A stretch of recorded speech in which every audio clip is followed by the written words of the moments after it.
fisiológicos. Ahora vamos a ver el estudio del, vamos a estudiar vamos a ver electromiografía. El electromiograma debe primero que todo contemplarse como una extensión de la exploración neurológica, ¿sí? No se realiza en forma estandarizada y es una de las únicas herramientas para evaluar el estado funcional del sistema nervioso periférico, considerando que tiene una sensibilidad aproximada del 85%. Es operador dependiente y este estudio va a incluir el estudio de conducción nerviosa propiamente dicha, que es denominado también velocidades de conducción o estudios de neuroconducción, el electromiograma, la onda electro y reflejo H, blink reflex y estimulación repetitiva y fibra única. ¿Qué estudia el electromiograma? Vamos a estudiar el asta anterior, vamos a estudiar el nervio, la unión neuromuscular y el músculo propiamente dicho. En el asta anterior vamos a tener enfermedades que se originan en el asta anterior, como la neuropatía motora o las enfermedades de neurona motora. Considerar que las enfermedades de motoneurona o neurona motora, lo que vamos a ver son las enfermedades de la motoneurona inferior, ¿sí? Motoneurona superior, con este estudio no vamos a poder objetivar. Estudios del nervio, dentro de ellos neuropatías sensitivas, radiculopatías, plexopatías, mononeuropatías múltiples y las polineuropatías. Dentro de las enfermedades de la unión de la placa neuromuscular, la más conocida es la miastenia gravis. La miastenia es una enfermedad presináptica y considerar también las enfermedades postsinápticas como la enfermedad de Eaton-Lambert o el botulismo. Y vamos a estudiar músculo, este estudio va a observar el músculo también y con eso vamos a evaluar las miopatías, ya sea de origen inflamatorio o las miopatías hereditarias. ¿Cuáles son las indicaciones de la electromiografía?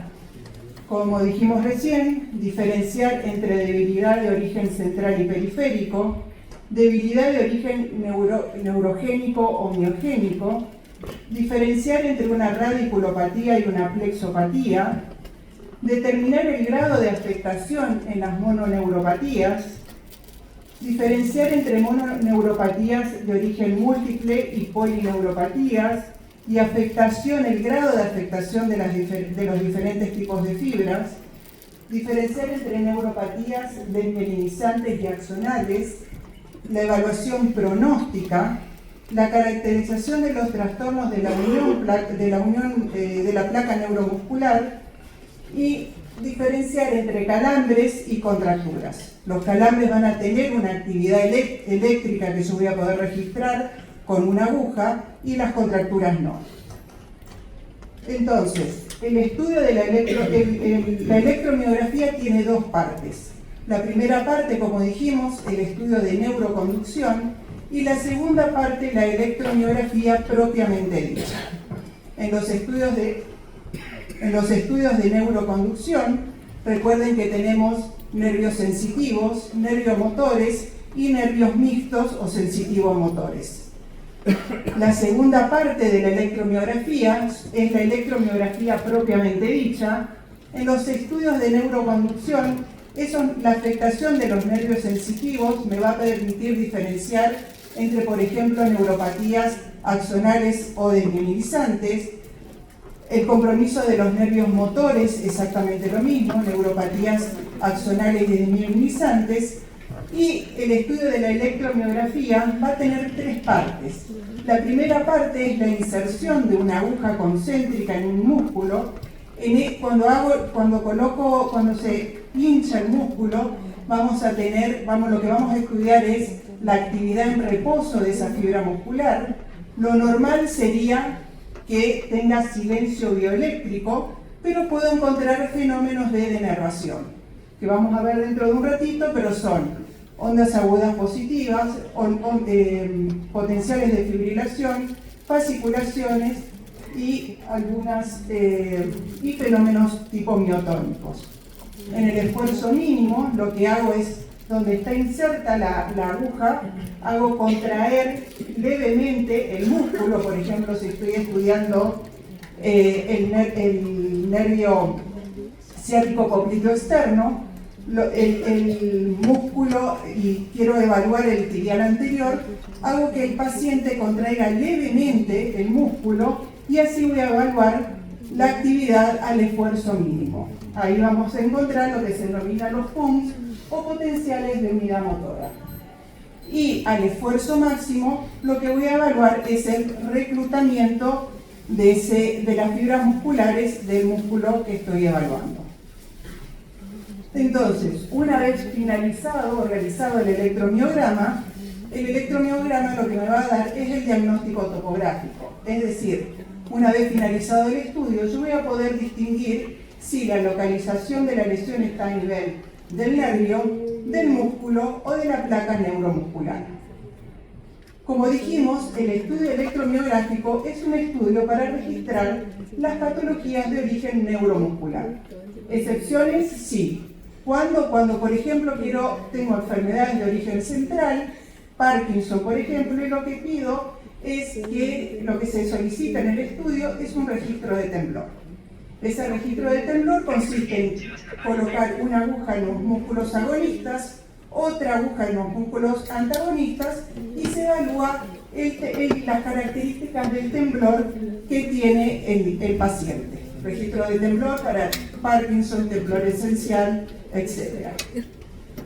Entonces, una vez evaluado, hecho el electromiograma, voy a poder determinar si la neuropatía, si el compromiso del nervio es a nivel de raíz, de plexo, de una mononeuropatía, por ejemplo un túnel carpiano, una mononeuropatía múltiple o una polineuropatía.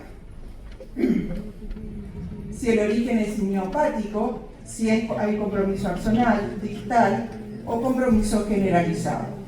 Y si es a nivel de placa neuromuscular, si el compromiso es pre o postsináptico.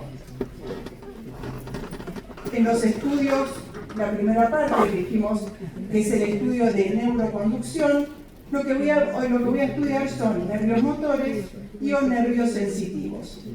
Lo que estamos viendo acá es un gráfico de lo que se denomina CIMAP o potencial de acción muscular compuesto. Para estudiar la parte motora de los nervios mixtos o los nervios motores, lo que se hace es un estímulo distal y un estímulo proximal y se evalúa esto que se denomina CIMAP. ¿Y qué es lo que me interesa a mí de estos CIMAP? Es lo siguiente: la latencia, que es la latencia es la distancia que hay entre que hago el estímulo y la aparición de la primera deflexión. En electromiografía recuerden que todo lo que está hacia arriba es negativo y todo lo que está hacia abajo es positivo. Después voy a estudiar, en ese estudio de neuroconducción, voy a estudiar la amplitud del potencial de acción muscular compuesto y voy a estudiar la duración. La amplitud puede ser de la línea de base hasta el pico o estudiar la amplitud de pico a pico. Habitualmente lo que hacemos para evaluar la amplitud del potencial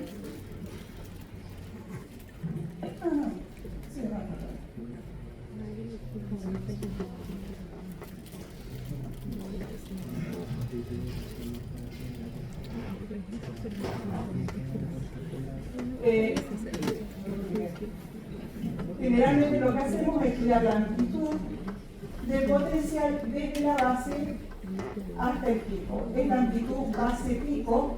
¿Por qué? Porque la segunda parte, que es esta deflexión positiva, a veces puede estar interferida porque tengan en cuenta que es un estudio molesto. Estamos haciendo estímulos eléctricos sobre el nervio. Los pacientes suele ser un estudio bastante bien tolerado, pero no deja de ser molesto. Entonces, si al paciente le molesta por demás el estudio, va a contraer espontáneamente va a mover espontáneamente la mano y esta deflexión que está acá puede estar interferida por el movimiento propio que hace el paciente. Entonces, latencia, amplitud, duración del CIMAP y la distancia entre el CIMAP distal y el CIMAP proximal nos va a dar lo que se denomina velocidad de conducción. ¿Sí? Finalizado este estudio, vamos a poder determinar cosas muy importantes. Entre eso, si la alteración o la enfermedad que tengo es de origen axonal o de origen desmielinizante segmentario. ¿En qué se diferencia eso? Si el compromiso inicial es axonal, lo que voy a tener es la presencia de CIMAPs, lo que se denomina hipovoltados, es decir, la amplitud del CIMAP o potencial de acción muscular compuesto va a ser bajo. Si el compromiso es desmielinizante, lo que voy a tener es latencia distal prolongada y velocidades de conducción disminuidas. Y esto es importante cuando ustedes reciban los estudios electromiográficos, porque lo que hay que tratar de determinar para la información que hay que devolverle al médico que nos solicita estos estudios es si una neuropatía, por ejemplo, es de origen axonal o de origen desmielinizante. Eso es lo que define después la búsqueda de las etiologías de los diferentes tipos de neuropatía. Es decir, no es lo mismo que yo le diga al paciente, al médico que solicitó el estudio, por ejemplo, que el paciente tiene una polineuropatía, una neuropatía desmielinizante, o que tenga una neuropatía axonal. Los hallazgos que además encontramos en las polineuropatías desmielinizantes o en las neuropatías desmielinizantes van a ser esto que se denomina dispersión temporal y esto que es el bloqueo de conducción. Ambos hallazgos se encuentran también en las neuropatías de origen desmielinizante. La dispersión temporal se da porque la conducción del estímulo nervioso se conduce en forma heterogénea a través de los diferentes nervios, de las diferentes fibras nerviosas que conducen el estímulo nervioso. El bloqueo de conducción es cuando hay, por ejemplo, un túnel carpiano o un bloqueo del nervio o compresión del nervio, generalmente a nivel localizado. La segunda parte de la electromiografía es el electromiograma propiamente dicho, donde vamos a estudiar la unidad, el potencial de unidad motora. El potencial de unidad motora es el concepto neurofisiológico fundamental del electromiograma y es el conjunto formado por la motoneurona alfa del asta anterior de la médula, el axón, los diferentes dendritas que da, o sea, las diferentes ramificaciones que da el axón distal a cada una de las fibras musculares y la fibra muscular propiamente dicha. Si dividimos una fibra muscular, la vamos a dividir en estas pequeñas miofibrillas o fibras musculares, y esto que vemos acá es la aguja concéntrica que va a registrar la actividad muscular, tanto en reposo como cuando se activa el músculo. Entonces, estos son los parámetros de potencial de unidad motora. Este es un potencial de unidad motora. Las características de este potencial de unidad motora es que tiene ondas de deflexión positivas y ondas de deflexión positivas, las que van hacia abajo, y ondas de deflexión negativas. Un potencial de unidad motora normal es bi o trifásico, ¿sí? Los potenciales de unidad motora que tienen más de 3 fases se denominan polifásicos. Entonces, Inicio el electromiograma colocando esta aguja concéntrica en el músculo que deseo estudiar, y lo que vamos a evaluar primero es la actividad en reposo. La actividad de reposo tiene que haber silencio bioeléctrico, ¿sí? Pongo la aguja y no tengo que escuchar absolutamente nada. Excepciones son una actividad de inserción autolimitada, es decir, al colocar la aguja voy a irritar levemente la fibra muscular y puedo escuchar algo de ruido que dura milisegundos y desaparece. Y la otra excepción es cuando coloca la aguja sin querer en una placa neuromuscular y también hace un ruido similar a un ruido de denervación. Ese ruido desaparece apenas moviendo un poquito la aguja, ¿sí? Y desaparece, no tengo que sacar la aguja, muevo un poco la aguja y ese ruido tiene que desaparecer. Si ese ruido no desaparece y se asocia a otros tipos de hallazgos como ser ondas agudas positivas, fasciculaciones o descargas miotónicas, eso se considera patológico y es lo que se denomina denervación. ¿Cuándo aparece la denervación? Aparece a los 15 días, por ejemplo, si un paciente tuvo un traumatismo y tuvo una lesión de nervio, los primeros 15 días, cuando coloco la aguja, voy a tener silencio bioeléctrico. Recién a partir de los 15 o 20 días voy a empezar a registrar esta actividad de denervación. Al esfuerzo mínimo, que es cuando le pido al paciente que contraiga levemente el músculo que estoy explorando, lo normal es que encuentre potenciales de unidad motora biotrifásicos. Cuando son polifásicos, son potenciales muy grandes o potenciales muy pequeños, son potenciales patológicos. Los potenciales grandes se denominan neurogénicos y eso se da por la pérdida de la inervación normal de la fibra muscular y las colaterales axónicas de las otras neuronas motoras reinervan esa fibra muscular que queda sin su inervación original y genera unos potenciales muy grandes. O potenciales miopáticos, cuando generalmente el problema o la enfermedad está a nivel del músculo. Y la tercera cosa que voy a evaluar en el electromiograma es el reclutamiento.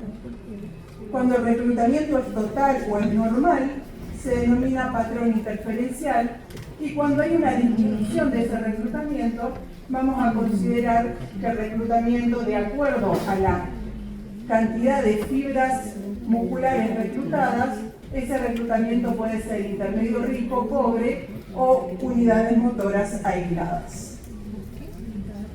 Bueno, esto es para que pasarlo rápido, son las respuestas tardías que se asocian a veces al estudio de algunas patologías como ser radiculopatías, donde estudiamos el segmento proximal de las fibras nerviosas del sistema nervioso periférico, la onda F y el reflejo H, ¿sí?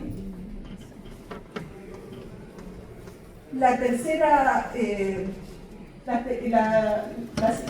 estudio de la unión neuromuscular es otra parte que voy a poder estudiar con el estudio de electromiografía.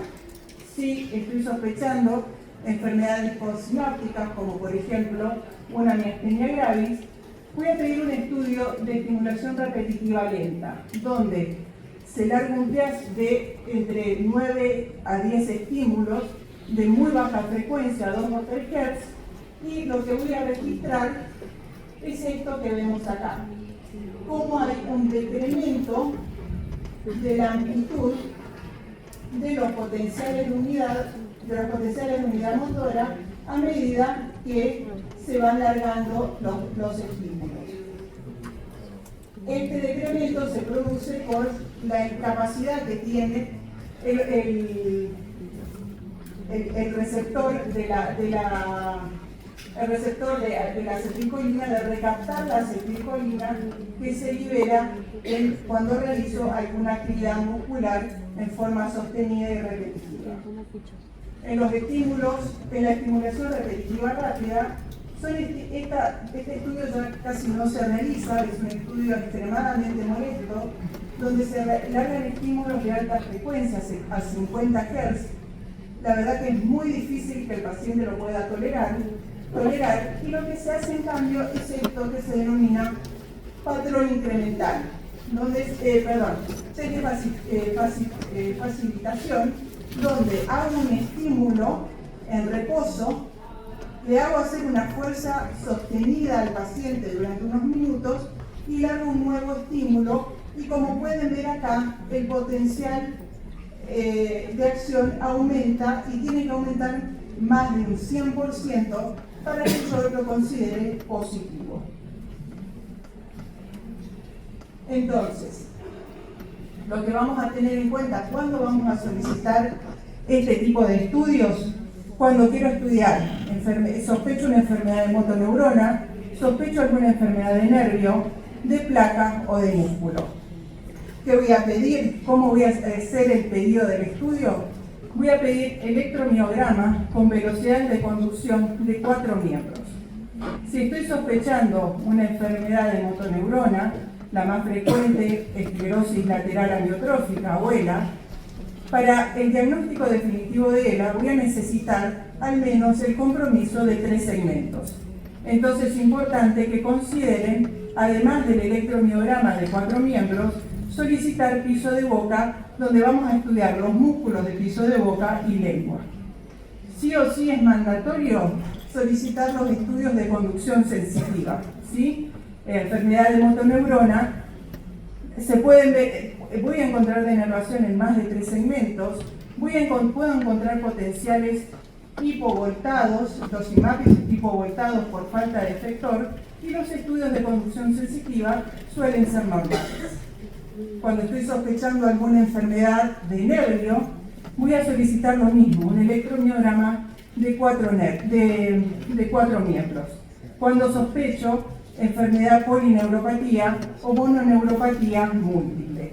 Si estoy sospechando un síndrome de túnel carpiano, voy a solicitar un electromiograma de miembros superiores exclusivamente, donde voy a tener que estudiar los médicos que vamos a hacer el estudio. Vamos a estudiar el nervio donde se sospecha que está atrapado, el nervio mediano donde se sospecha que está atrapado el nervio, voy a estudiar el nervio mediano contralateral y voy a estudiar un nervio del mismo lado donde se sospecha el túnel carpiano para evaluar exclusivamente esa mononeuropatía por atrapamiento del nervio mediano.